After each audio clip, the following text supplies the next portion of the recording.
So why is Trump winning? I mean, the New York Times poll this week came out, and maybe this will change it with the State of the Union address, but Trump was beating him rather soundly. It was quite a warning light, 48 to 43, also winning way more among women than he had before, winning outright Latinos. What do you attribute that to? I don't know. I just don't want to feel the way I did, and many of us don't, after the election in 2016. I think the best thing for people in Hollywood that are entrenched in that world is to shut the fuck up. Because as soon as they start talking, people, like, as soon as Robert De Niro starts talking, I'm like, Jesus, get that fucking microphone away from him so I can enjoy Taxi Driver. Yeah, it's heartbreaking. Yeah, it's heartbreaking. Yeah, I don't want to hear. I love De Niro. I love those mob movies. It's like, I don't want to hear him that he's a moron. I don't want to hear him talking about politics and about Trump supporters, and just shut the fuck up, man. Bill Maher and Joe Rogan just turned up the heat on woke Hollywood, and the fallout was crazy. Honestly, if you ask me, I wish these celebrities would just stay in their Hollywood bubble. But no, they keep throwing out clueless, unsolicited opinions on things they barely understand. Now they've become easy targets for Rogan and Maher. And honestly, they kind of asked for it.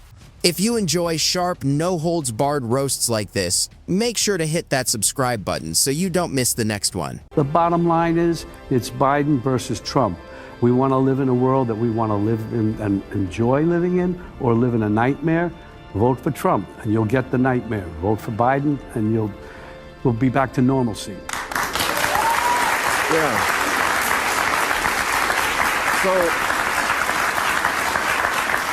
So why is Trump winning? I mean, the New York Times poll this week came out, and maybe this will change it with the State of the Union address, but Trump was beating him rather soundly. It was quite a warning light, 48 to 43, also winning way more among women than he had before, winning outright Latinos. What do you attribute that to? I don't know. I just don't want to feel the way I did, and many of us don't, after the election in 2016, where we couldn't believe that it happened. Yep, that was Robert De Niro, fresh off one of his usual rants, throwing out unprintable insults at Donald Trump, fully expecting him to lose last year's election. The confidence was obvious, but what really stood out was when Bill Maher hit him with a simple, direct question, one that still sticks today. If Trump is so terrible, why did he win despite all your attacks and the massive media push against him? And De Niro, he stumbled. He wasn't ready. You could see the confusion and frustration on his face because he didn't have a real answer, just emotion. That's what happens when someone gets so focused on wanting Trump to lose that they stop trying to understand why so many people support him in the first place. It's not enough to just shout louder. You have to listen, think, and actually deal with reality. Otherwise, like De Niro, you end up looking lost when things don't go your way. And we have to, and whoever the people are who want to vote for him, and there look like intelligent people around there, for some reason, it can't be. It cannot be. If he wins the election, you won't be on the show anymore. He'll come looking for me. There'll be things that happen that none of us could imagine. Every time I come across that clip, I can't help but laugh because Bill Maher is still right there, still hosting his show, and still saying exactly what he thinks. Remember when Robert De Niro confidently said Maher would lose his job once Trump took office? Yeah, that didn't really happen. If anything, it's been the complete opposite. Maher hasn't just kept his platform, he's arguably become even more influential over the years. What makes it even more interesting is that Maher, who used to be a strong critic of Trump, now sometimes defends certain ideas linked to him, especially around free speech, cancel culture, and what he sees as the excesses of the progressive left. And clearly, that shift didn't hurt his career. If anything, it made his voice more relevant. So while De Niro's prediction didn't land, Maher's willingness to adapt and call out both sides has only boosted his credibility. It's a classic example of bold Hollywood takes not aging well, while reality plays out differently. Do you think that's starting to affect Hollywood a little bit, to where now if you look at the most successful people, it is the realest people? You know, people might not even like, say, a Donald Trump, but people are gravitated because they think, hey, man, this is him. This is real. I think the best thing for people in Hollywood that are entrenched in that world is to shut the fuck up. Because as soon as they start talking, people as soon as Robert De Niro starts talking, I'm like, Jesus, get that fucking microphone away from him so I can enjoy Taxi Driver. Honestly, I laugh every time Robert De Niro, Whoopi Goldberg, or Joy Behar decide to speak. It's akin to witnessing a gradual disaster. You know it's coming, you know it will not be pretty, but you still can't look away. They seem so caught up in their world of fame and comfort that they've lost touch with what everyday people actually confront. Instead of sharing thoughtful opinions, it often turns into noise. Take De Niro, for example. His constant rants about Trump don't come across as real political discussion, more like pure emotion taking over. Consider Alyssa Milano, who once attempted to criticize Elon Musk while still operating a Tesla.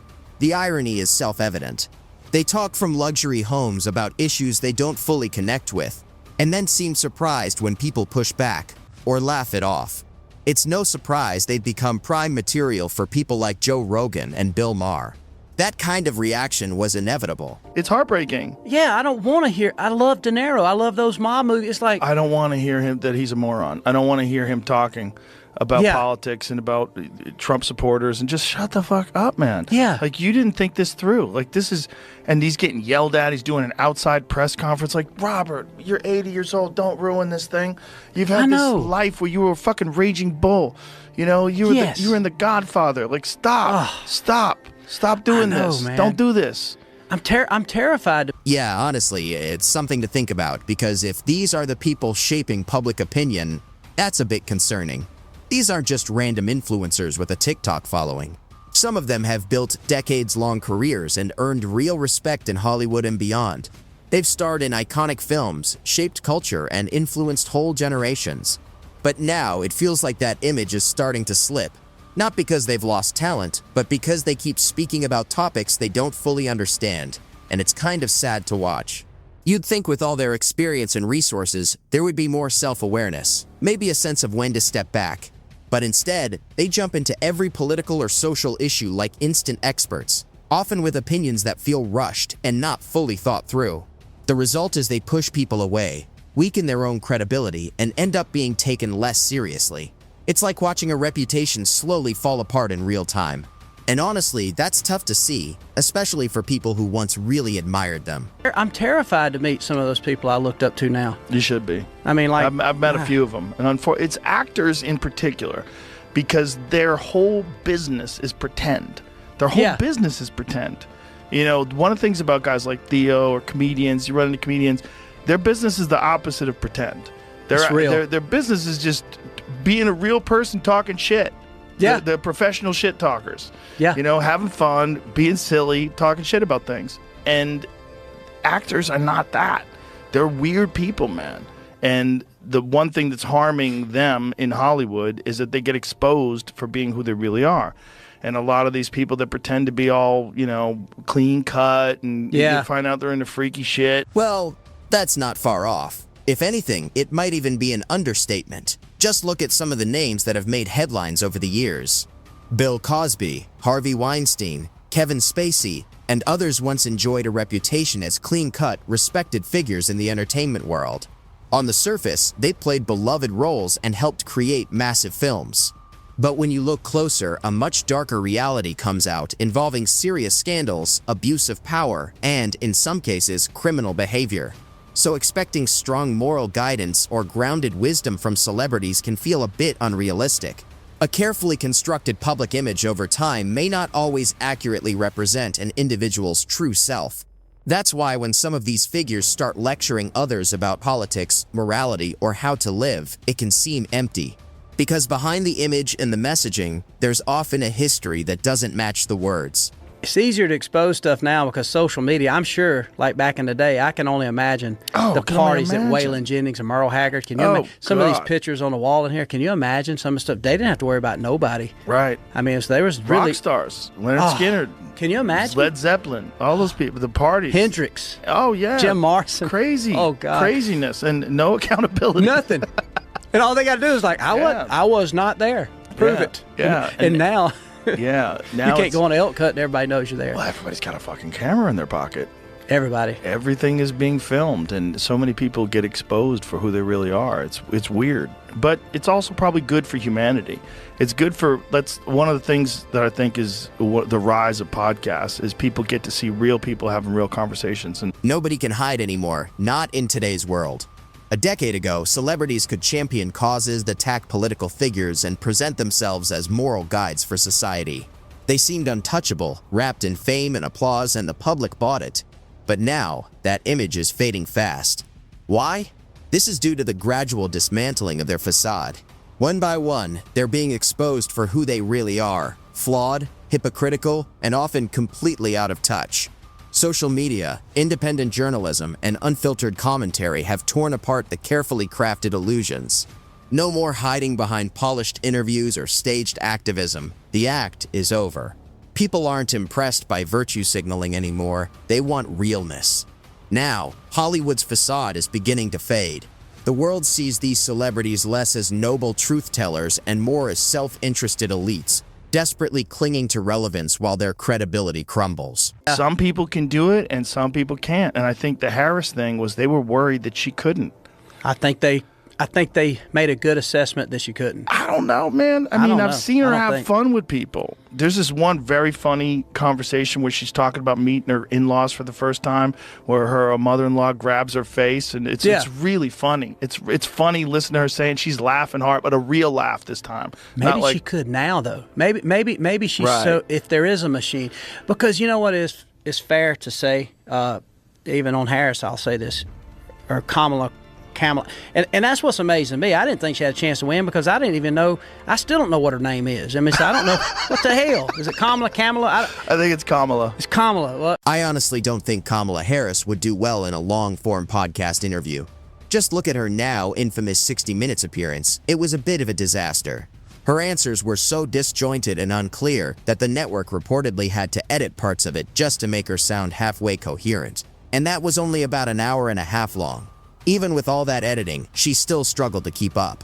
Now, imagine her on a Joe Rogan podcast, where conversations can last 3 or 4 hours, unscripted, unfiltered, with no way to fake it. No teleprompter, no PR team feeding lines, just real, raw dialogue.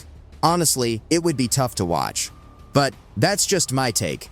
What do you think? Would Kamala crash and burn in a podcast setting? Or could she actually surprise us?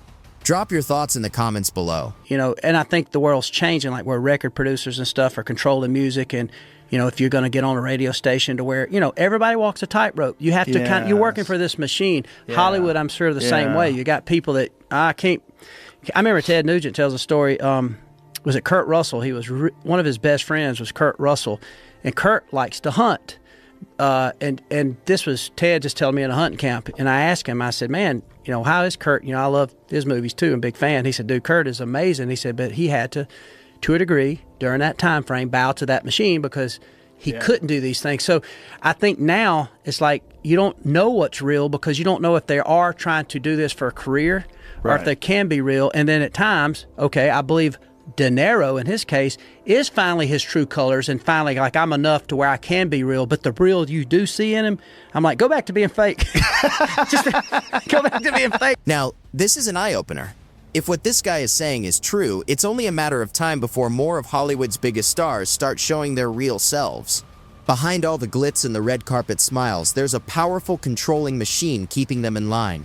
And the moment that grip loosens or they step out of the narrative, things get messy. Robert De Niro might just be the start. If even a legend like him can go off the rails, who's to say others won't follow? The pressure, the double standards, the constant expectation to toe the line. It's a recipe for breakdowns, public meltdowns, and strange behavior. We're already seeing cracks in the facade.